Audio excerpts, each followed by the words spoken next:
NDA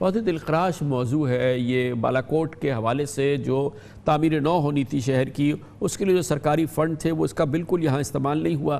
کیا current status ہے اس وقت بالاکوٹ کا؟ جی شکریہ کامران خان. اس طرح کہ 2005 میں جب یہ زلزلہ آیا مانسہرہ میں، بلکہ کشمیر میں، تو اس زلزلے میں صرف مانسہرہ کے 17,000 لوگ وہاں پہ شہید ہوئے. اور اس کے بعد یہ سلسلہ جب ایرا اور پیرا کے حوالے کیا کہ بکریال سٹی کے حوالے سے، میں تو سب سے پہلے chief justice of Pakistan Saqib Nisar صاحب کا شکریہ ادا کرتا ہوں کہ انہوں نے خصوصی طور پہ شیراز محمود قریشی جو ہمارے مانسہرہ کے بڑے ہم ذمہ دار شخص ہیں، اور ان کی درخواست پہ جب انہوں نے نوٹس لیا تو خود وہاں پہ 2 معزز جج صاحبان کو لے کے وہاں پہ گئے. اس کے بعد میں کوئی ایکٹیویٹی دیکھ رہا ہوں کہ جو اس پہ ایرا پیرا بھی حرکت میں آ گئی اور باقی لوگ بھی اس میں حرکت میں آ گئے. ابھی تک جہاں پہ 200 کچھ سکول، 110 تو صرف جو گرلز سکول ہیں، 294 بوائز سکول ہیں، ابھی تک وہ نہ بن سکے. اس کے بعد وہاں پہ جو مین ہسپیٹل ہے بالاکوٹ کا، آج تک وہ مکمل نہ ہو سکا. اب شروع ہو چکا ہے. 13 سال سے جو لوگ وہاں پہ حکومت میں تھے، میں ان پہ حیران ہوں کہ وہ بھی کچھ نہ کر سکے. آج بھی وہاں پہ بالاکوٹ سے لے کے کاغان ناران تک نہ کوئی BHU نہ کوئی RHC مکمل ہوئی، نہ وہ ہسپیٹل مکمل ہوئے، بلکہ وہاں پہ لوگ اور جن کے وہاں پہ گھر ڈیمیج تھے 1,75,000 روپے، ان سے 40% لوگوں کو وہ آج تک وہ نہ مل سکے، وہ پیسے نہ مل سکے. اگر یہ ٹائم پہ ان کو پلاٹ ملتے تو جو مکان وہ 10 لاکھ میں بنا سکتے تھے، آج وہ 50 لاکھ میں نہیں بنا سکتے ہیں.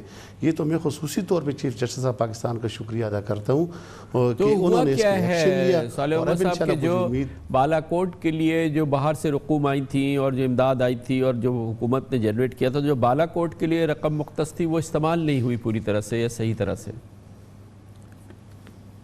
کامران بھی اس پہ تو مجھے افسوس ہے کہ 2009 میں جب پیپلز پارٹی کی گورنمنٹ تھی، پرائم منسٹر آف پاکستان اس وقت یوسف رضا گیلانی صاحب نے اس وقت جو پیسے تھے 55 کروڑ روپے، اس کے پیسے جو ہیں وہ ملتان شفٹ کر دیے ہیں. اس کے بعد 55 کروڑ ڈالر تو 55 کروڑ ڈالر ملتان شفٹ کر دیے. اس کے بعد 35 کروڑ ڈالر بے نظیر انکم سپورٹ پروگرام میں انہوں نے شفٹ کر دیے.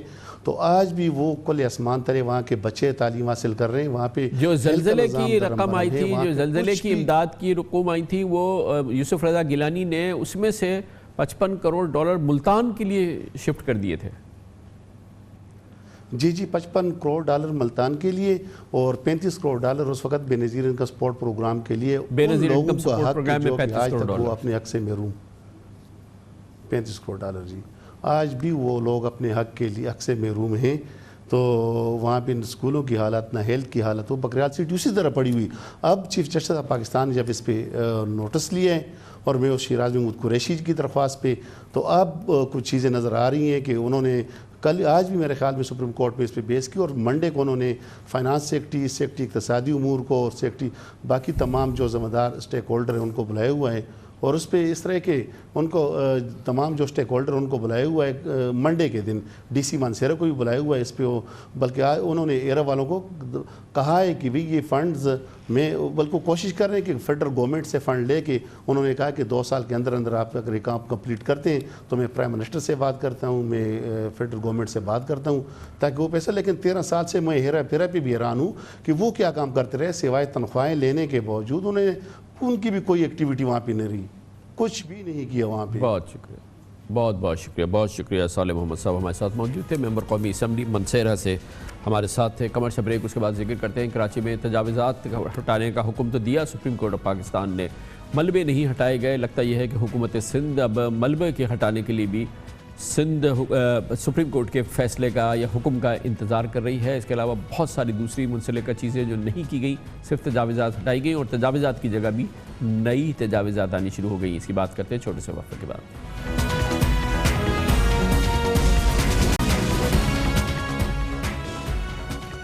Welcome back. Supreme court of Pakistan کے حکم پر کراچی شہر میں تجاوزات تو بھرپور انداز میں اٹھائی گئیں، کیونکہ سپریم کورٹ آف پاکستان کا حکم تھا، اور اس لحاظ سے کراچی کہ مرکز کے علاقے, بہت اہم علاقے تجاوزات سے پاک ہو گئے ہیں. مگر لگتا یہ ہے کہ شاید حکومت سندھ یہ سمجھتی ہے کہ حکم تو صرف تجاوزات کے ہٹانے کا تھا, ملبے ہٹانے کا تو حکم نہیں تھا. ان تجاوزات کے بعد جو ملبے نظر آئے تھے وہ جا بجا نظر آ رہے ہیں. ان علاقوں میں جہاں پہ تجاوزات گرائی گئی ہیں وہاں پہ خوبصورت فٹ پاتھ بننی تھی, وہاں کی بہتری ہونی تھی حالات میں, اور وہاں کے ماحول کو بہتر بنانا تھا. اس کے لیے جو اقدامات کرنے تھے, ان تمام چیزوں سے لگتا ہے کہ سندھ حکومت نے اپنے آپ کو بری ذمہ قرار دے دیا ہے. کئی مقامات پہ ملبے نظر آ رہے ہیں, کئی جگہ پہ فٹ پاتھ بننے تھے وہ نہیں بنے ہیں. اس کے علاوہ کچھ ایسے علاقے ہیں جہاں پہ تجاوزات نہیں بھی ہٹائی گئی ہیں, اور کہا یہ جا رہا ہے کہ ایک بار پھر رشوت ستانی کا بازار ہے. خاص طور پہ جو میونسپل کارپوریشن ہے ساؤتھ کی, D M C south Karachi کے علاقے میں, یہاں پہ تجاوزات اب بھی نظر آ رہی ہیں, اور یہ بھی بڑی دلچسپ بات ہے. حکومت سندھ بہرحال اس پورے معاملے سے اس نے اپنے آپ کو ایسا لگتا ہے کہ لا تعلق کر لیا ہے, یا یہ کہ اس وقت وزیر اعلیٰ سندھ سید مراد علی شاہ, ان کے وزراء, ان کی حکومت کے لیے کچھ اور مسائل ہیں اور کوئی اور بحران ہے جس کے لیے ان کا وقت جو ہے وہ اس طرف زیادہ لگا ہوا ہے. اس وقت کراچی کی صورتحال تجاوزات کے بعد کیا ہے, اور کچھ ایسے مقام بھی ہیں جہاں پر تجاوزات تو ہٹ گئی ہیں مگر پھر دوبارہ تجاوزات بننی شروع ہو گئی ہیں. اس کے بارے میں ہم آپ کو دکھاتے ہیں خصوصی رپورٹ جو ہمارے نمائندے خصوصی مونس احمد نے ترتیب دی ہے. جی اس وقت جہاں میں موجود ہوں یہ ہے جامع کلاتھ کا مارکیٹ, اور جہاں پہ میں اس وقت چل رہا ہوں یہ وہ فٹ پاتھ ہے جہاں پہ جامع کلاتھ کے علاقے میں فریم مارکیٹ کے نام سے بڑی تعداد میں دکانیں قائم کر دی گئی تھی. لیکن ایک بڑا مسئلہ وہ یہ نظر آ رہا ہے کہ یہاں پہ مسمار کرنے کے بعد بھی جو ملبہ ہے وہ نہیں اٹھا ہے. آپ دیکھ سکتے ہیں یہاں پہ گاڑیاں پارک ہونا شروع ہو گئی ہیں, بہت سارے جو ٹھیلے ہیں وہ یہاں پہ دوبارہ لگنا شروع ہو گئے ہیں, جس کی وجہ سے نہ صرف اس وقت ٹریفک جام ہے بلکہ جو دکاندار یہاں پر موجود ہیں وہ یہ کہتے ہیں کہ اس جامع کلاتھ میں ٹریفک جام کا مسئلہ کم از کم حل نہیں ہو سکا ہے. یہاں پہ ملبہ پڑا ہوا ہے, اس میں لوگوں نے کچرا پھینکنا شروع کر دیا ہے جو کہ دوہری اذیت کا سبب ہے, اور اسی وجہ سے یہاں پہ آپریشن کرنے کا جو فائدہ حاصل کیا جانا تھا وہ کم از کم اب تک لوگوں کو نہیں مل سکا ہے.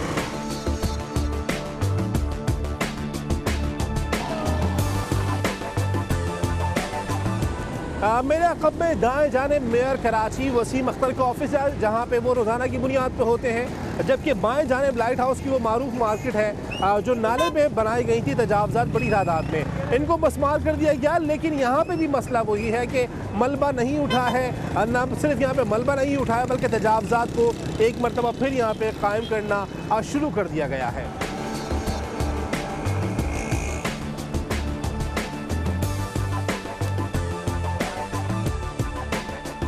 اور اس وقت میں موجود ہوں شہر کا سب سے بڑا اگر ہول سیل مارکیٹ اس کو کہا جائے, بولٹن مارکیٹ تو غلط نہیں ہوگا. یہاں پہ تجاوزات کا خاتمہ کیا گیا اور جو بہت ساری یہاں پہ ٹھیے تھے ان کا خاتمہ کیا گیا. لیکن اب ہم دیکھ رہے ہیں کہ بہت ساری جگہوں پہ فٹ پاتھ پہ بھی جو تجاوزات ہیں وہ قائم ہیں, بلکہ جو بیچ میں ٹھیے مختلف جگہوں پہ لگنا ختم ہو گئے تھے ان دنوں وہ بھی دوبارہ قائم کر دیے گئے ہیں. جو حکام ہیں وہ کہتے ہیں تقریباً 2 ماہ میں 50,000 تجاوزات, جس میں سن شیڈز دکانوں کے اوپر جو لگنے والے ہیں وہ اور جو غیر قانونی دکانیں ہیں وہ ملا کے تقریباً 50,000 تجاوزات کا خاتمہ کیا گیا ہے, اور شہر کے 6 اضلاع میں 6 اضلاع میں یہ کارروائیاں کی گئی ہیں. لیکن در حقیقت جو ان کا فائدہ ہونا چاہیے تھا اس میں تو بہت زیادہ ہمیں فائدہ نظر نہیں آ رہا.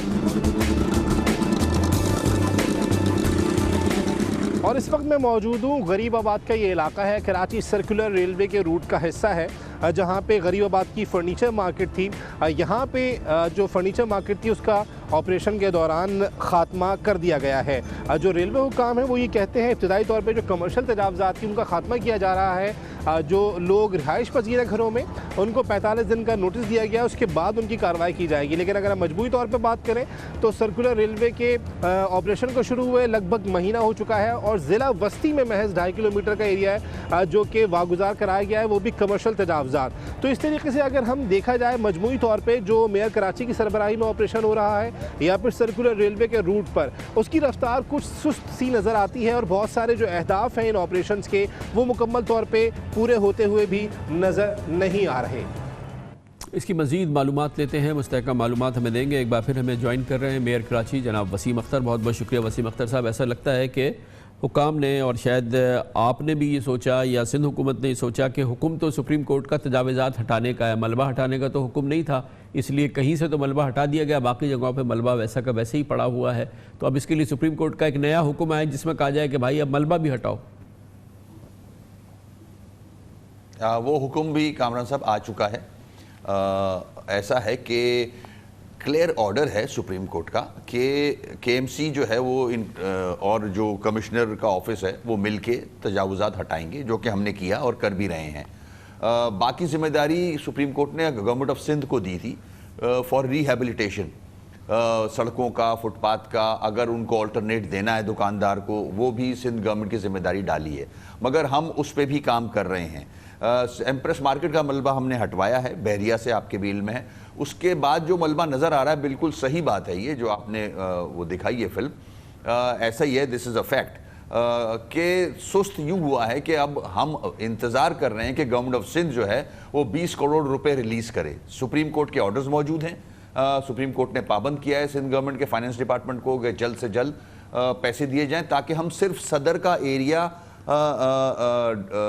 ریہیبلیٹیشن کریں, اس کی سڑکیں اور فٹ پاتھ بنائیں اور ملبہ ریموو کریں وہاں سے. جیسے لنڈا بازار کا ملبہ پڑا ہوا ہے اور بہت ساری مارکیٹوں کا ملبہ پڑا ہوا ہے. ہمیں وہ پیسے ملیں گے تو ہم مشینری کرائے پہ لے کے یہ ملبہ ہٹائیں گے. جہاں تک کے ایم سی کی جو مشینری ہے وہ ہم استعمال کر کے جہاں جہاں سے ہٹا سکتے ہیں ہٹا رہے ہیں, مگر ابھی بھی بہت زیادہ ملبہ باقی ہے. ہماری جیسے آپ نے کہا تو یہ تو پابندی سپریم کورٹ نے پابند کیا حکومت سندھ کو, وہ آپ کو پیسے دے نہیں دے کچھ کرے, ملبہ تو ہٹائے نا, یہ صفائی تو کرے اور اس کو ریہیبلیٹیٹ کرے, نہ دے آپ کو پیسہ مگر یہ تو کرے. مگر اس وقت سٹیٹس کیا ہے, حکومت سندھ کیا کہتی ہے؟ دیکھیں, میری سعید غنی صاحب سے بھی بات ہوئی ہے اور ہم نے نوٹ بھی موو کیا ہوا ہے کہ ہمیں فنڈز دیے جائیں, اور میں نے ان کو بھی کہا ہے کہ آلٹرنیٹ کے لیے ہم نے کمیٹی بھی فارم کی تھی, سی ایم صاحب نے کمیٹی فارم کی تھی, مگر واقعی میں اتنا زیادہ انٹرسٹ لگ نہیں رہا جس طرح سے ہونا چاہیے. میں پریشان رہتا ہوں سارا دن, کیونکہ سارے جتنے بھی افیکٹیز ہیں وہ مجھے اپروچ کرتے ہیں, میں ان کو سیٹسفائی کرتا ہوں, ان کو انگیج رکھا ہوا ہے, ان کو اب انشاءاللہ بہت جلد ہم آلٹرنیٹ دینے جا رہے ہیں دکانیں, ساروں کو نہیں, کم از کم 50% کو ابھی پہلے فیز میں دے دیں گے. مگر سندھ گورنمنٹ کے سے اتنا زیادہ مجھے اب جو میں دیکھ بھی رہا ہوں کہ انٹرسٹ لگ نہیں رہا. انٹرسٹ ہونا چاہیے, کراچی کی سڑکیں کشادہ ہوئی ہیں, ان کو ریہیبلیٹیٹ کرنا چاہیے, موقع سے فائدہ اٹھانا چاہیے. ہم نے سپریم کورٹ کے آرڈر کو امپلیمنٹ کرنے کے لیے محنت سے پوری ٹیم نے کام کیا ہے اور کراچی کو ایک اچھی شکل دی ہے, تو اس کو آگے بڑھانا چاہیے, اس موقع سے فائدہ اٹھائیں. اور گورنمنٹ آف سندھ کی ذمہ داری بنتی ہے کہ ان کو آلٹرنیٹ بھی دیں جہاں بھی دے سکتے ہیں دکانداروں کو, اور کراچی کی سڑکیں اور فٹ پاتھ بھی بنانا شروع کر دیں. ذمہ داری میری ہے, اگر مجھے فنڈز دیں گے کے ایم سی کو مطلب, تو ہم کر سکتے ہیں وہ کام. اور سپریم کورٹ کا آرڈر موجود ہے کہ کے ایم سی کو 20 کروڑ روپے فوراً دیے جائیں صدر کی ریہیبلیٹیشن کے لیے اور ملبہ ہٹانے کے لیے. اچھا, تو وہ ابھی تک پینڈنگ ہے, ابھی تک انکروچمنٹ کے خلاف کیمپین ہے, اس کا کرنٹ سٹیٹس کیا ہے اور اگلے میجرز کیا ہیں؟ اب یہ مزید کہاں سے انکروچمنٹ اب ہٹائیں گے, یہ سب ہٹ گئی ہیں؟ اب جو زولوجیکل گارڈن ہے, جسے گاندھی گارڈن یا کراچی زو, اس کے چاروں طرف گارڈن پہ دکانیں بنی ہوئی ہیں, وہ ریموو کرنی ہیں. وہ میرے خیال میں یہ کمنگ سیٹرڈے کو اس کا آپریشن ہے, اس کو ریموو کریں گے. اس کے بعد لی مارکیٹ ہے. یہ 2 مارکیٹس رہ گئی ہیں ہماری ابھی, جو ایمینٹی پلاٹ پہ دکان کمرشل ایکٹیویٹیز ہیں, جس کا آرڈر سپریم کورٹ نے دیا ہے کہ اس کو یہاں سے ریموو کیا جائے. اور سرکولر ریلوے کی کیا پوزیشن ہے؟ دیکھیں, سرکولر ریلوے زیادہ تر جو ہے وہ ریلوے ڈپارٹمنٹ اور کمشنر آفس دیکھ رہا ہے, اس میں بھی کام جاری ہے. ظاہر ہرڈلز ہیں, بالکل ہرڈلز ہیں. وہاں فیملیز رہ رہی ہیں, گھر بن گئے ہیں, تو اس کے لیے سپریم کورٹ نے کہا ہے کہ 45 ڈیز کا نوٹس دیا جائے, تو وہ انڈر نوٹس ہیں. جیسے ہی ٹائم پورا ہوگا تو اس کو بھی ریموو کریں گے. بہت بہت شکریہ جناب وسیم اختر ہمارے ساتھ موجود تھے. کمرشل بریک, اس کے بعد ذکر کریں گے. سال 2019 آج شروع ہوا ہے, دہشت گردوں نے آج کا دن چنا حملہ کرنے کے لیے. لورالائی میں, جو کہ بلوچستان کا علاقہ ہے, وہاں پر ایک فوجی تنصیب پہ حملہ کرنے کی کوشش کی گئی ہے, لیکن پاکستانیوں کے لیے اچھی خبر یہ ہے کہ سال 2019 کا پہلا دہشت گرد حملہ بری طرح سے ناکام ہوا ہے. تمام دہشت گردوں کو مار دیا گیا. 4 ہمارے فوجیوں نے اپنی جانیں نثار کیں, جام شہادت نوش کیا.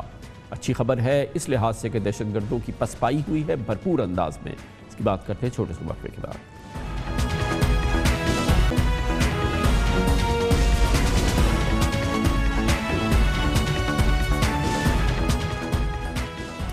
2019 کا پہلا روز اور دہشت گردوں نے آج کا روز چنا کہ وہ دہشت گردی کی کارروائی کریں۔ اس کے لیے بلوچستان کا علاقہ لورالائی اور وہاں پہ موجود ایک فوجی تنصیب کو چنا گیا، لیکن پاکستانیوں کے لیے سب سے اچھی بات یہ ہے کہ یہ حملہ ناکام ہوا ہے۔ دہشت گردوں کو سن 2019 میں ایک بڑے حملے کی کوشش ان کی ناکام ہوئی ہے، انہیں شکست ہوئی ہے۔ دہشت گردی کا 2019 کا پہلا حملہ سخت شکست سے دوچار ہوا ہے اور یہ آج ہوا اس جگہ پہ جو کہ لورالائی کا علاقہ ہے۔ یہاں پہ ایف سی ٹریننگ سینٹر اور رہائشی علاقہ ہے جہاں پر آج صبح حملہ کرنے کی کوشش کی گئی۔ کارروائی کے دوران ایک خودکش حملہ آور سمیت 4 دہشت گردوں کو ہلاک کر دیا گیا ہے۔ اس کارروائی کے دوران 4 جوانوں نے بڑی جواب مردی سے مقابلہ کیا اور جام شہادت نوش کیا۔ آج آئی ایس پی آر نے ایک اعلامیے کے ذریعے بتایا کہ دہشت گردوں نے ایف سی ٹریننگ سینٹر پر حملے کی آج صبح کوشش کی تھی، لیکن فورسز کے جوانوں نے انہیں داخلی دروازے پر روک لیا، وہ اس سینٹر کے اندر نہیں داخل ہو سکے۔ حملے میں ناکامی پر دہشت گردوں نے اندھادھند فائرنگ کی، لیکن جوابی فائرنگ میں 3 دہشت گرد مارے گئے، جبکہ اس کے بعد ایک محاصرہ کیا گیا جس میں آنے پر خودکش حملہ آور نے اپنے آپ کو دھماکے سے اڑایا۔ آئی ایس پی آر نے یہ بھی بتایا کہ شہداء میں صوبیدار میجر منور، حوالدار اقبال خان، حوالدار بلال اور سپاہی نقشب شامل ہیں۔ یہ پاکستان میں دہشت گردی کے خلاف جنگ کے سب سے نئے شہید ہیں۔ سن 2019 میں ان ہمارے بہادر فوجیوں نے جام شہادت نوش کیا ہے۔ لورالائی بلوچستان کے دارالحکومت کوئٹہ سے تقریباً 140 کلومیٹر کے فاصلے پر واقع ہے اور اس کی سرحدیں مغرب میں افغانستان سے ملتی ہیں، جبکہ یہاں کہا ہی جاتا ہے کہ داعش اور ٹی ٹی پی کے دہشت گرد سرگرم ہیں، لیکن یہ وہ علاقہ ہے جو کہ یہ پورا جو خطہ ہے اس کے بارے میں یہ کہا جاتا ہے کہ یہاں پر جو پاکستان کی دشمن خفیہ ایجنسیز ہیں، بھارت کی خفیہ ایجنسی، افغانستان کی خفیہ ایجنسی، وہ افغانستان میں دہشت گردوں کی پناہ گاہیں چلاتی ہیں، دہشت گردوں کو ٹریننگ دیتی ہیں اور اس کے بعد پاکستان میں اس قسم کے حملوں کے لیے استعمال کرتی ہیں ان کو۔ لیکن آج اس سلسلے میں ایک بڑی ناکامی ہوئی ہے ان دہشت گردوں کو لورالائی کے علاقے میں۔ سن 2019 میں پاکستانیوں کے لیے اطمینان کی خبر یہ ہے کہ پاکستان کے جوان، پاکستان کی سیکیورٹی فورسز، افواج دہشت گردی کے خلاف اس جنگ کو جیت رہے ہیں، جیسا کہ آج دہشت گردوں کو شکست فاسق کی صورت میں یہ چیز ہمارے سامنے آئی ہے۔ خبر سے بریک اس دوران پلیز ہیڈ لائن دیکھیں گے، جس کے بعد ہم اپنے پروگرام کے باقی حصے کے ساتھ واپس آتے ہیں۔